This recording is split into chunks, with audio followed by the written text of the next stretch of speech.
Bake with us, Canada. This week's bakers are Raquel and Carol from Q's Cakes. And this week's recipe is for Pecan Butter Tarts. Welcome to another delicious episode of Baking for Change. I'm your host, Wendy Pauls, and I'm joined by two guest bakers with me today. We have Raquel and Carol from Q's Cakes. So I understand you are located in Uptown Waterloo, but before we get into our recipe today, tell me a little bit about your business, like what you sell, anything else that our bakers at home might want to know. Yeah, so at Q's we specialize in wedding cakes, birthday cakes, really cakes for any occasion, or cupcakes. We do mostly pre-order sales, so you can order online and then pick it up from our shop. So what's your website if people are interested in ordering a cake? It is www.qscakes.ca. Excellent. Okay, so what are we going to be making today with our bakers at home? Yeah, so today we're doing our pecan butter tart. So we have an all butter pastry dough that we're going to use for the shell. You can use it for these tarts or for pies or really whatever you need a dough for. And then we're going to do our pecan pie filling. Oh, I just need to take a moment. Okay, so first of all, I've actually never made pecan tarts, butter tarts.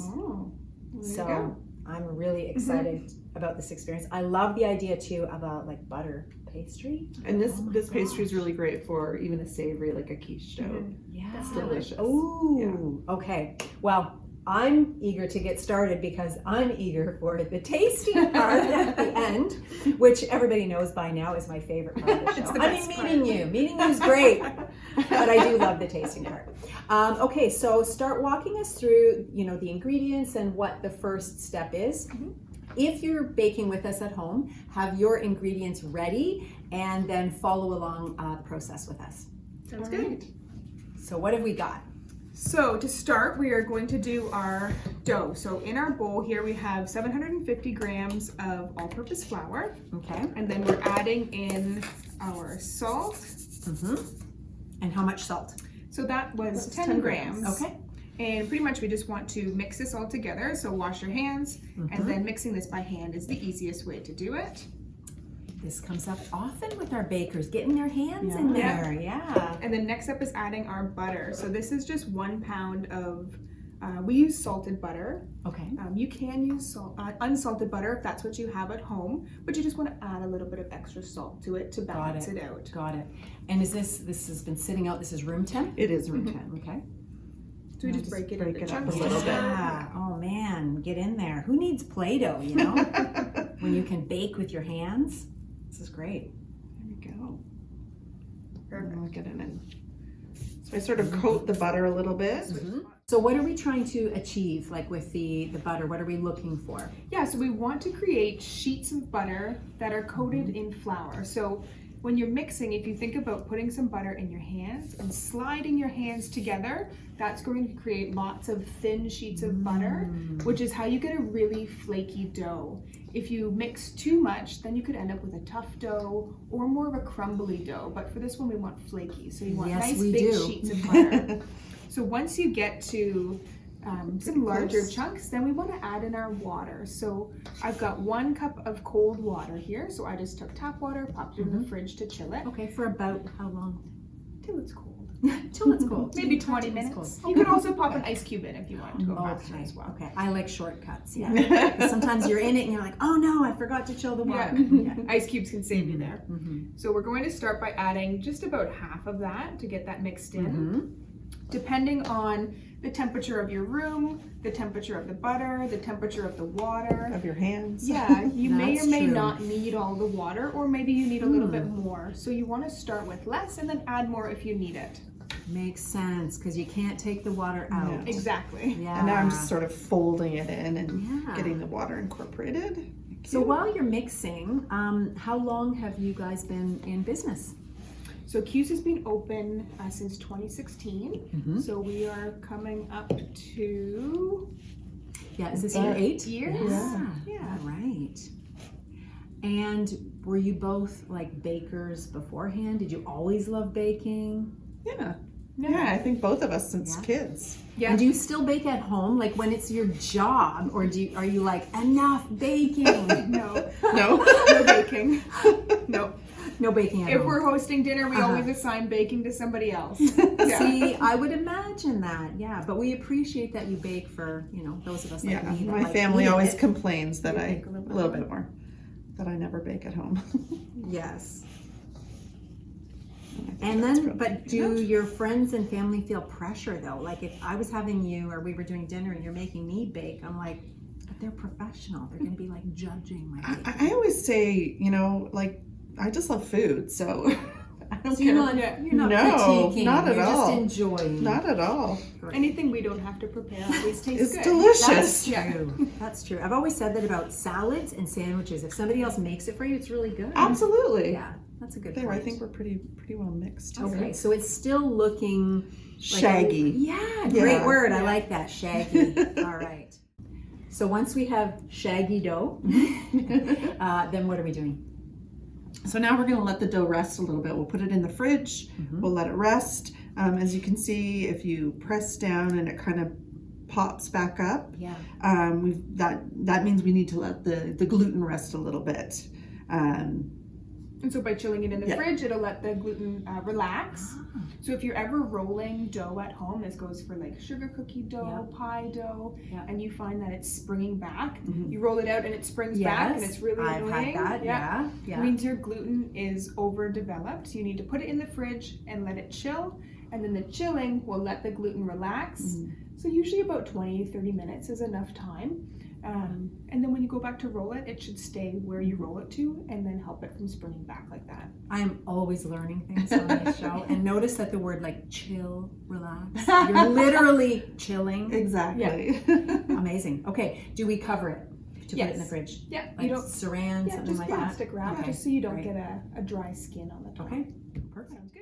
So the dough is chilling Mhm. in the fridge, and while that's happening, we're going to work on the filling here. So walk us through the ingredients and the process. Sounds good. So in our glass measuring cup here, we have 3/4 of a cup melted butter. So we just pop this into the microwave. Mhm. You could also do it on a stovetop with a small pot. Okay. Microwave's the easiest though. So we have our butter melted and we've got a whisk. And to this, we're just going to add all of our fillings and then whisk together. It's a pretty simple recipe. Okay, So I like that. here we've like simple. got 1/4 of a cup plus 2 tablespoons of white sugar, 2 cups of brown sugar. We have 3 tablespoons of cream. So this is a 35% cream, The good stuff. Yeah. along with a tablespoon of vanilla. I can smell the vanilla. Mhm. Delicious. We have 1 tablespoon of molasses. That is something I don't have in my pantry anymore. I Oh. used to, but guess I need to. I need to go get some. It adds a nice depth to this Yeah. filling, a nice richness. Yeah, I can imagine that. Mhm. And then we've got some eggs on their way. And we've got 3 eggs. So one note with the eggs is you don't want to add your eggs to a really hot melted butter because it will start to cook your eggs. So let your butter melt and then just sit at room temperature for a few minutes. And then you're fine to pop the eggs in there as well. Eggs, does it matter if they're room temp or like right out of the fridge, or does that really matter? Not too much for Not too this much? recipe. I have learned that sometimes it matters. That's true.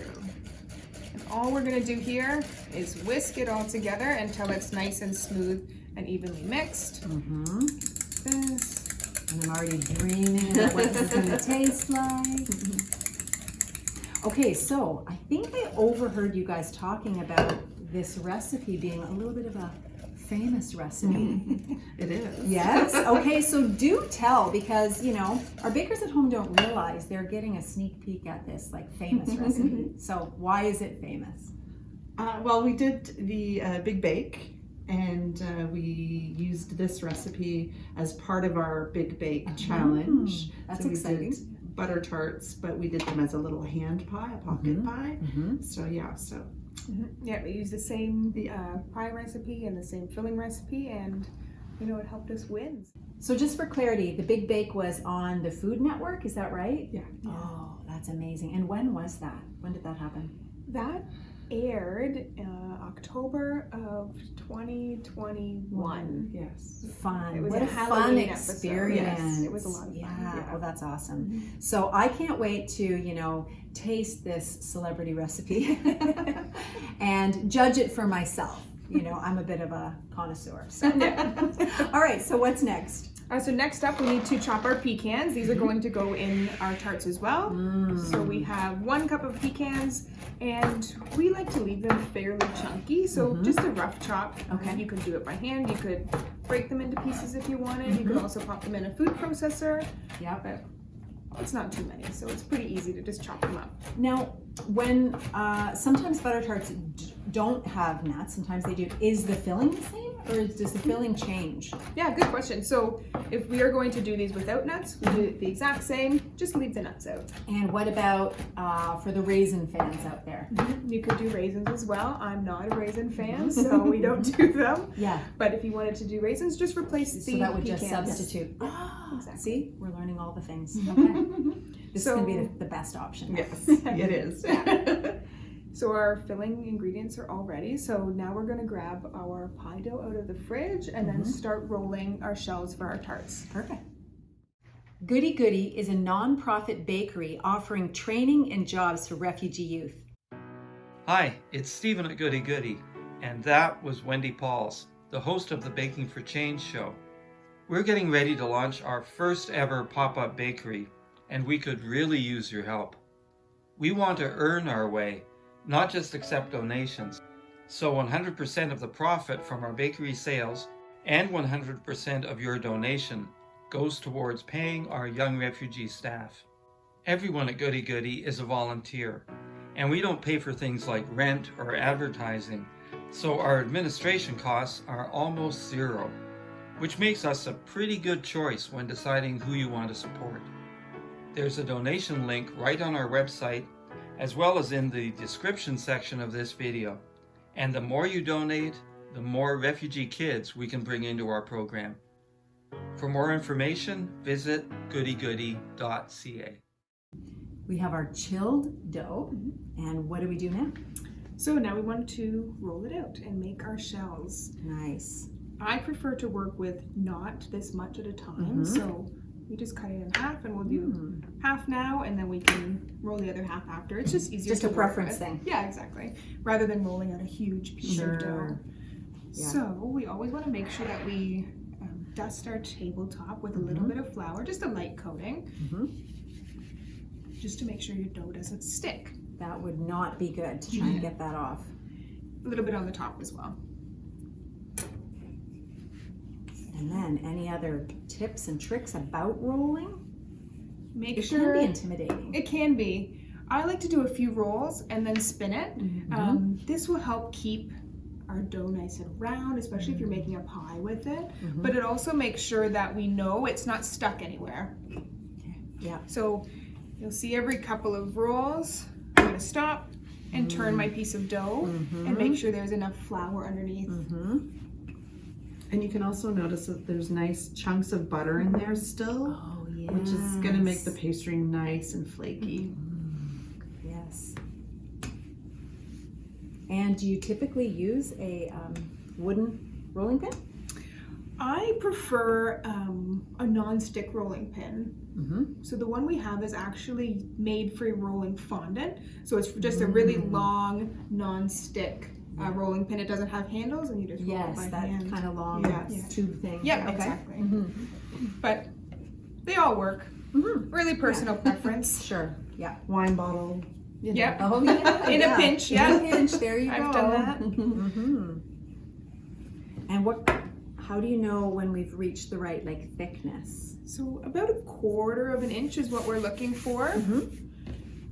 That can also be whatever you prefer. Some people like a lot of crust, and you can keep it a little bit thicker. You might just have to bake them a little bit longer if you go thicker. Got it. Got it. Some people prefer less. So you can see I'm sticking there, so I'm just gonna lift it up. Aha. See, I like that this is happening, Pop because a if little this flour. happens at home, right, then people are like, oh my gosh, what do I do? So And it it's does. nice to It's- see. yeah. Sure, of course. And do you find this process relaxing? It is a little bit. Yeah. I'm kind of thinking, oh yeah, getting in the rhythm. We've been chilling. That's right. So again, just gonna fold that back and pop a little flour below. Right. Right. I can move it freely, so that's what you want. You want to be able to move that dough. Yes. And you can also see now that because the dough has chilled, it pretty well stays where we roll it to. I never knew that. Yeah. I can't believe I never knew that. I'd always be fighting it and fighting it. I know. Going, oh my gosh. And then it pops back to quite a thick little Yes. piece. Yes. So we're just about at a good thickness. I'm just making sure that everything is equally thick. So you don't have any thin spots or thick spots. We want consistency here. Exactly. And I'm really curious to see how you get the shape. So that's what I'm kind of anticipating. I'm like, okay, how does this work? Because this would be right now a massive tart. We're making giant tarts on the show today. And you can also see if we tried to roll all that dough at the same time, it'd be huge. It would be so and big. it would stick. So Yeah. definitely so just cut it into how small. many tarts will this recipe make? This is going to do a dozen. Okay. And do you guys do other types of tarts or primarily butter tarts? Butter tarts is our Is your thing. Is our thing. Well, I think we're going to see why with this celebrity recipe. Why mess with that? Oh, great. I think we're at a good thickness here. So maybe a little bit less than 1/4 of an inch. And it's pretty well equal all the way around. So now we're ready to cut out our round circles to fit inside of our tart pan. We have a really fancy cutter. Yeah. This is what we use on the show. Yes. We use a liter lid. Yeah. Seriously? Yes. I love this. Yes, you don't So have to that's go our buy some size. expensive. That's right. Okay. Yeah. So, and it also depends on your pan, but we know that this fits our pan, which is a pretty standard pan that you at home will probably have as well. So you can also use a cookie cutter if you don't have this exact This liter lid. fancy piece of equipment here. Yeah. And then we just use a pizza cutter and we go just about 1 centimeter or so around the outside. And one tip would be to cut one and then test it in your pan to see if it's the right size. And then if it's too small, too big, you can adjust accordingly.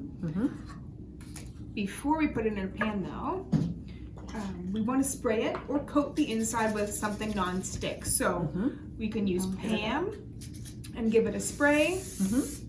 You can use butter with a little bit of a paper towel or a pastry brush just to brush inside your pan, just so our dough doesn't stick when we go to bake. Yes, because that would be very sad to leave anything in the pan. Although sometimes if one breaks when it's coming out of the oven, then Well, what it's can not you such do? a bad thing. What can you You do? have to have a taste tester, right? So now that that's ready, we're going to test this inside our pan. So using our thumbs and our fingers, we just lift the dough and place it all the way to the bottom of the tart pan. We like a kind of rustic, natural. So do I. So So do I. It's okay if it's got some wrinkles or some creases around there. The biggest thing is you want to make sure that you have your dough right down into the corner of your pan. So you can fit lots of filling in there. That's right. Exactly. You have to make a nice deep cavity to fill it all the way up with your Great. filling. Great. So we know that that's a good size, so we're going to continue cutting using our fancy method. I know, and I'm curious to see also, because this is the other thing I always wonder about, the extra, like the leftover dough between the circles. Yep. What you do with that. Do we mix it up again? Will it work? Does it? Yes, you can remix it. The biggest thing with using those scraps in between is that you don't want to over knead it because it will get the gluten developed and it'll become really tough again. Yes, which we don't want. Exactly. So what you can do is lightly mix it together and then pop it into the fridge and let it chill. Okay. And then that Kind way. of repeat that process. Exactly. I know my husband's aunt used to, with her pie dough, same type of dough, make like cinnamon rolls with it. And it's quite delicious. So just kind of cinnamon sugar and butter you could spread on definitely it. do that. Yeah. And they were a family favorite for sure. And when you're cutting the circles, they don't need to be perfect because they have that rustic edge to them. Edge. Oh yes, embrace the rustic. Exactly. That's right. Phenomenal. I really like this approach, ladies, because it makes it more accessible. Yeah, you can definitely do these at home without a lot of fancy equipment, that's for sure. Yeah. Especially your Our fancy cutter. equipment. That's fantastic. Our expensive template. Yeah. That's right. And if you don't have a pizza cutter, just use a knife. Yeah. All you home bakers, we hope that you have been baking along with us. And we would love to see your photos. Take a photo and send it to contact@bakingforchange.ca. We might feature it on the show, on the website, on social media. So send in those photos today. So I'm seeing that the half did a dozen tarts. So the whole recipe would do 2? 2 dozen. Is that right? Yeah, so for the pie dough, that recipe will do 2 dozen. So if you're only making 1 dozen, just wrap the extra dough with plastic wrap and then stick it in your freezer. And then next time you need it, it's ready to go. No way. It freezes really well because of the butter in it. Oh, that's great. Great tip. Okay. And you're going to show us some Yeah, this so dough. Okay. without having to use any of the scraps, we were able to get 11 shells from that. But we have 2 larger pieces here that are left. So all we're going to do is attach them. So with just a little bit of water, just on the edge of where you're going to overlap them. This is like doing crafts Yeah. in school. We can stick those 2 pieces together. And then again, just a little bit of flour on there. And then just roll that seam so it's nice and even. And now we have a piece of dough that's going to be large enough to get that last piece from. Without totally remixing Yeah, exactly. it. Yeah, and overworking it. Yeah, so you avoid overworking your dough there. Oh, this is great. Now we have our Yes. last one. Thank you. And then with these extra scraps, you can save them. So just really lightly, just squeeze them together. That's about all I would do. And then I'd wrap it, chill it, let the gluten relax, and then you can roll it again and use it, or freeze it and use it at a later time as well. Excellent tips. So now we're ready to fill. So we already have our pecans ready to go, and we've got our Okay, and you filling. didn't put them in. I wouldn't have known that you didn't put them in the filling. Yeah, we like to make sure that each tart gets an Oh, equal so amount. smart. So smart. It's like you've done this before. Just once or twice. Yeah. So we put them in the bottom of our shells before we add our filling. And will they stay down there or will they? As they bake, they They'll will rise up a little rise bit? and move Got it. around. But if we were to mix them into the filling, when you go to pour it, you'll probably find a lot of them have sunk to the bottom. Yes, yes. So And this then way you we get make some sure- with very few, some with lots. That wouldn't be good. So we make sure they're all nice and even. Everybody wants an equal amount, right? Absolutely. It's more Oh, fair. sorry. Okay, here we go. I'm just going to give And this now we another fill. little Yes. stir. Freshen the stir. If you do leave it sit for a little bit, you might see the layers start to settle between the butters and the sugar. So just give it a little bit of a whisk. If you made it in advance, you could also keep it in the fridge overnight. So you could make this the day before, keep it in the fridge. Wow. But then because there's butter in there, you just want to put it in your microwave at about half heat so that the butter will melt again, but not cook your eggs. Right, right. So now we fill them. You can use... And who licks the bowl? This is what I'm sitting here wondering. That's your job. You can just pour it, or you can also use a scoop, like an ice cream scoop or something if you wanted. It just looks like caramel. And one tip would be to make sure that you don't get it around the edge. If you get the filling between the crust and the pan, it can kinda sometimes make burn, it difficult right? to get it Oh, okay. Yeah. out of the pan after Yeah. they're baked. All that sugar sticks. Yes. Yeah.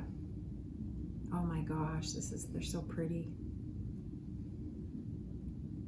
This is very exciting. And the filling will do 12 It will, yes. So you could double the recipe for the filling if you wanted to and do the 2 double dozen. batch. Good to know. I might just have to try this. Although it will never be as good because when you make it yourself, it's not as good as when somebody else makes it for you. And then after these are all filled, we're ready to put them in the oven. Okay, temperature and time to bake. So we bake at 350 degrees Fahrenheit for about 25 to 30 minutes, depending how hot your oven is. And what are we watching for? To like make sure. Yeah, once the crust starts to turn a nice golden brown, that's what you're looking for. I'm just gonna go back and I have some more filling here, and we like these really full. So yes, we do. You can fill them pretty much right to the top. Yeah, I guess the filling isn't really going to do anything. There's nothing in there that it's really going to rise. It'll puff up a little bit, but it always comes down a little bit as well once it starts to cool. Any other tips and tricks before we pop these in the oven? I think for now they're ready to go. We've got them nice and full, so our oven's at 350. We're gonna put them in. We'll probably check them at about 25 minutes, and they might take another 5 minutes or so after that. And it's not a bad idea to put a sheet pan underneath as well, because the dough is butter, and sometimes some of the butter does come out, so you don't want that dripping in your oven. Sure. Excellent. Let's pop them in the oven. Sounds good. We have finally reached the part of the show that is always my favorite.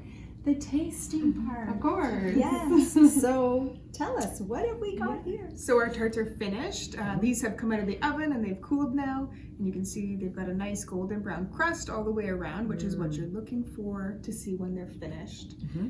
And one little tip, if you pull them out of the oven and then you go to remove them from the tart pan, if they're sticking a little bit because there's so much sugar in there, you can pop them back in the oven just for, like a minute even, just to loosen that sugar. Sometimes you put a knife around it, around the top, and it'll loosen the sugar enough for you to pop them out. Good. And you don't want to take them out of the pan when it's super hot either. Right, Because they're very hot. Yeah, the filling they is are very hot. hot. Yes. All right, so shall we enjoy? Oh, we shall. I volunteer. Oh, look at Cut it into a few pieces for us. Amazing. We've got lots of pecans in there. We do. I can see them. Yay. Here we go. Look at me. Shall we? Let's. I'll get in there with it All too. right. Absolutely. Yes. Cheers. Cheers. Cheers. Here we go. They do not disappoint. They don't. Wow. The day just got a little brighter. Good job, ladies. You can kind of taste the layers of the pastry as well. And one thing I wanted to mention about this recipe is it's not a super runny butter tart. You know, some butter tarts you bite into, and you have to have a plate or a napkin below because they will run out everywhere. Yep. This one is more set, but still a little bit liquidy inside, but No, not super runny. Absolutely delicious. I think they deserve celebrity status. And before my mouth is full again, I just want to thank you both for taking time out of your busy schedule and your cake baking to come and bake with us today and share tips and tricks that are so helpful. Yeah, thank you for So, having us. Thanks Yes, so our much. pleasure. Hopefully you'll come back and see us again. Oh, for sure. Sounds good. Thanks for watching, and see you next time on Baking for Change.